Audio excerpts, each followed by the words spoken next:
Hey everyone, welcome back to the Nature Patch. My name is Robin and today I'm going to be talking about how I propagate one of my favourite plants, and that is society garlic. So I've been wanting some society garlic in my garden for quite a while now, but I found it a little bit difficult to find at some of the nurseries around me. I'm not too sure why, because it is such an amazing plant. Society garlic grows really well in the subtropical area that I'm in, around the southeast Queensland area, and it's used as a stabilising landscape plant, so you'll see it on a lot of roadsides and roundabouts because it's just so easy to maintain. You don't really need to do anything to it, and it really stabilises soil. It's also really easy to propagate, so I'm going to show you how I do that today. Some of the reasons why I like this plant is that it has multiple services. So it's one of the most popular permaculture plants, and that's for a good reason. So firstly, as I already discussed, it stabilizes the soil. It's a pretty rapid growing grassy plant that's really great to put on bare land if you don't have any other plants, just to establish that soil and give a bit of cover to the soil. The whole plant is also edible.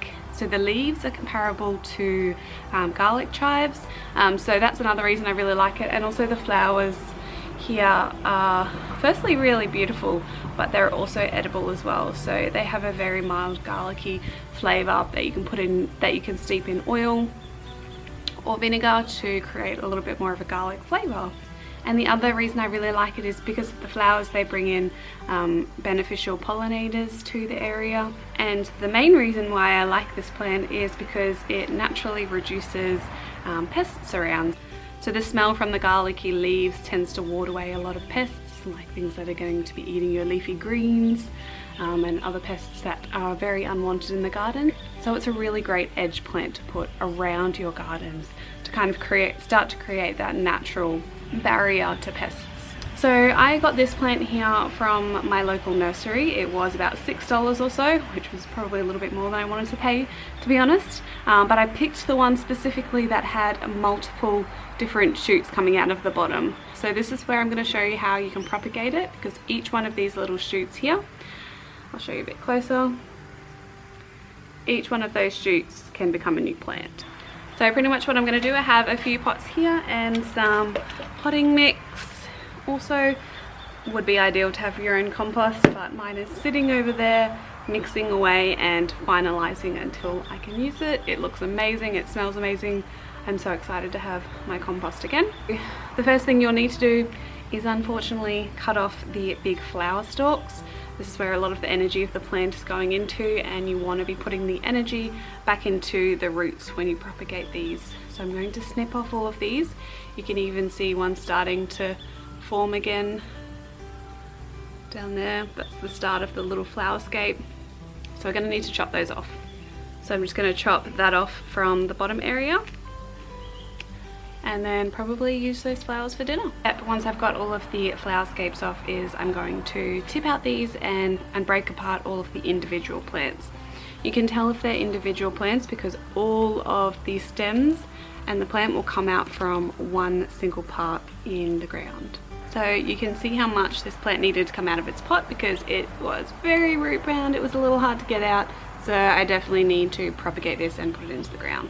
So to do that, I'm pretty much just going to be breaking apart the plant, being as gentle as I can, but to be honest, these kind of plants, you can be a little rough with them.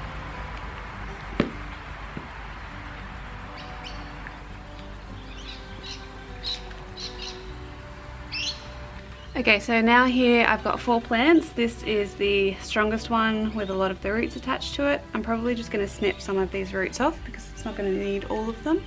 And this is the kind of brutal part of this kind of propagation where I'm going to be chopping the top off as well. So I'm just giving it a little bit of a haircut.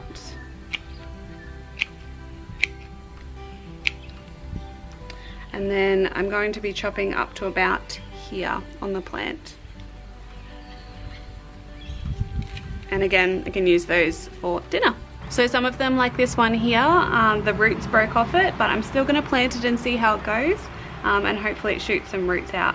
And now all that is left to do is pretty much plant this in your pot. I probably should have gotten a bigger pot, but that's alright.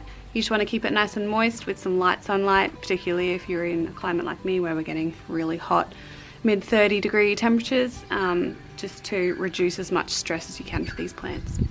And there you go. So now I should have 4 plants from the one plant that I bought.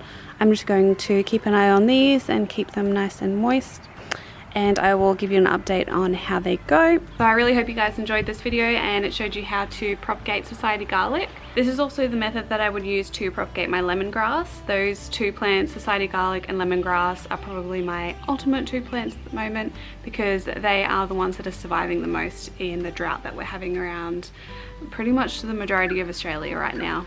So if you do want a really great edge plant that is also edible, keeps away pests, then I would definitely recommend planting some society garlic. If you're not too much of a fan of the garlic smell, that's why it's also called society garlic, because its scent isn't as strong as some of the other garlics that are around. So please let me know if you give it a try or propagate it. I would love to see how the progress goes of yours. And thank you so much for watching this video. Please like and subscribe if you'd like to see more videos from me. And until my next video, happy gardening. Bye.